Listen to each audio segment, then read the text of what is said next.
ಸಾಮ್ರಾಜ್ಯದಲ್ಲಿ ಮೊಟ್ಟ ಮೊದಲ ಸಾಮ್ರಾಜ್ಯವಾಗಿ ನಾವು ಕಾಣ್ತೇವೆ. ಅದರ ಮೊದಲ ಅರಸ ಕದಂಬರ ಮಯೂರ ಶರ್ಮ. ಮಯೂರ ಶರ್ಮ ನಮಗೆ ಅವನ ಶಾಸನ ಒಂದೇ ಶಾಸನ ನಮಗೆ ಚಂದ್ರವಳ್ಳಿಯಲ್ಲಿ ಸಿಗುತ್ತೆ. ಬನವಾಸಿಯಲ್ಲಾಗಲಿ ತಾಳಗುಂದದಲ್ಲಾಗಲಿ ಎಲ್ಲೂ ಕೂಡ ಮಯೂರ ಶರ್ಮನ ಶಾಸನ ಸಿಗಲ್ಲ. ಈ ಶಾಸನವನ್ನು 1928ರಲ್ಲಿ ಕರ್ನಾಟಕ ಸ್ಟೇಟ್ ಆರ್ಕಿಯಾಲಜಿಯ ಮುಖ್ಯಸ್ಥರಾದಂತಹ ಡಾಕ್ಟರ್ MS ಕೃಷ್ಣರವರು ಈ ಶಾಸನವನ್ನು ಪತ್ತೆ ಹಚ್ಚಿ 1929ರ MAR ರಿಪೋರ್ಟ್, ಮೈಸೂರು ಆರ್ಕಿಯಾಲಜಿಕಲ್ ರಿಪೋರ್ಟಲ್ಲಿ ಇದನ್ನು ಏನು ಮಾಡ್ತಾರೆ, ಪಬ್ಲಿಷ್ ಮಾಡ್ತಾರೆ. ಈ ಶಾಸನ ಬಂದ್ಬಿಟ್ಟು ಬ್ರಾಹ್ಮಿ ಲಿಪಿಯಲ್ಲಿ ಪ್ರಾಕೃತ ಭಾಷೆಯಲ್ಲಿ ಇರ್ತಕ್ಕಂಥದ್ದು ನಾವು ಕಾಣ್ತೇವೆ. 3 ಸಾಲಲ್ಲಿ ಇರ್ತಕ್ಕಂಥ ಶಾಸನ. ಇಲ್ಲಿ ಸೂರ್ಯ ಮತ್ತು ಚಂದ್ರ ಇದೆ.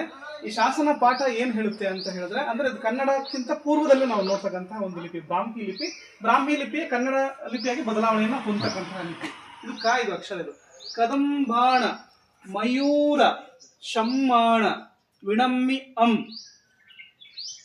ತಟಾಕಂ ಧೂಪ ತ್ರೇಕೂಟ ಅಭೀರ ಪಲ್ಲವ ಪಾರಿ ಯಾತ್ರಿಕ ಸಕಸ್ಥಾಣ ಸೈಂದಕ ಕುಣಾಟ ಮೋಕರಿಣ ಅಂತಕ್ಕಂತಹ ಒಂದು ಶಾಸನ ಪಾಠ. ಇದು ಆಕ್ಚುಲಿ ಶಾಸನ ಪಾಠ, ಶಾಸನ ಟೆಕ್ಸ್ಟ್ ಇದು ಆಕ್ಚುಲಿ ಬಂದ್ಬಿಟ್ಟು. ಅಂದ್ರೆ ತ್ರೈಕೂಟ ಅಬೀರ ಪಲ್ಲವ ಪಾರಿಯಾತ್ರಿಕ ಸಕಸ್ಥಾನ ಸಹಿಂದಕ ಕುಣಾಟ ಮೋಕರಿಣ ಇಷ್ಟೂ ರಾಜ್ಯಗಳನ್ನ ಗೆದ್ದಂತಹ ಮಯೂರ ಶರ್ಮನು ಇಲ್ಲಿ ಒಂದು ಕೆರೆಯನ್ನ ಕಟ್ಟಿಸಿದ ಅನ್ನುವಂತಹ ಒಂದು ಮಾಹಿತಿಯನ್ನ ಕೊಡುತ್ತೆ. ಪಲ್ಲವರಿಂದ ಅವಮಾನಿತನಾದ ಮಯೂರ ಶರ್ಮ ಬನವಾಸಿಗೆ ಹೋಗಲ್ಲ, ಯಾಕಂದ್ರೆ ಬನವಾಸಿಯಲ್ಲಿ ಸಮಸ್ಯೆ ಇರುತ್ತೆ.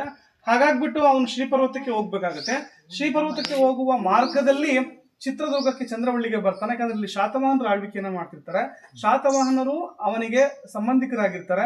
ಹಾಗಾಗ್ಬಿಟ್ಟು ಚಂದ್ರವಳ್ಳಿಗೆ ಬಂದ್ಬಿಟ್ಟು ಇಲ್ಲಿ ಸಪೋರ್ಟ್ ಅನ್ನ ತಗೊಂಡು ಶ್ರೀಪರ್ವತಕ್ಕೆ ಹೋಗಿ ಅಲ್ಲಿ ಸೈನ್ಯವನ್ನು ಕಟ್ಟಿ ಪಲ್ಲವರನ್ನ ಸೋಲಿಸ್ತಾರೆ.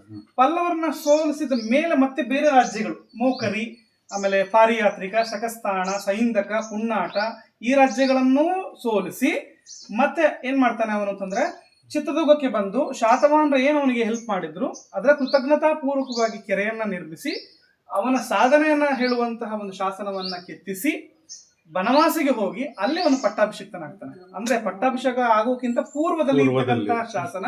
ಇಲ್ಲಿ ಶರ್ಮಾ ಅಂತ ಇದೆ, ಬ್ರಾಹ್ಮಣ ಸೂಚಕ ಶರ್ಮಾ ಪದ, ವರ್ಮ ಅನ್ನುವಂಥದ್ದು ಕ್ಷತ್ರಿಯ ಸೂಚಕ ಪದ. ಹಾಗಾಗ್ಬಿಟ್ಟು ಅಲ್ಲಿ ಹೋದ್ಮೇಲೆ ಅವನು ಪಟ್ಟಾಭಿಷೇಕ ಆದ್ಮೇಲೆ ವರ್ಮನಾಗಿ ಬದಲಾವಣೆಯನ್ನು ಹೊಂದ್ತಾನೆ. ಚಂದ್ರವಳ್ಳಿ ಶಾಸನ ಕರ್ನಾಟಕದಲ್ಲಿ ಒಂದು ವಿಶೇಷವಾದ ಶಾಸನ, ಯಾಕಂದ್ರೆ ಮಯೂರ ಶರ್ಮನ ಒಂದೇ ಶಾಸನ ಇರ್ತಕ್ಕಂಥದ್ದು.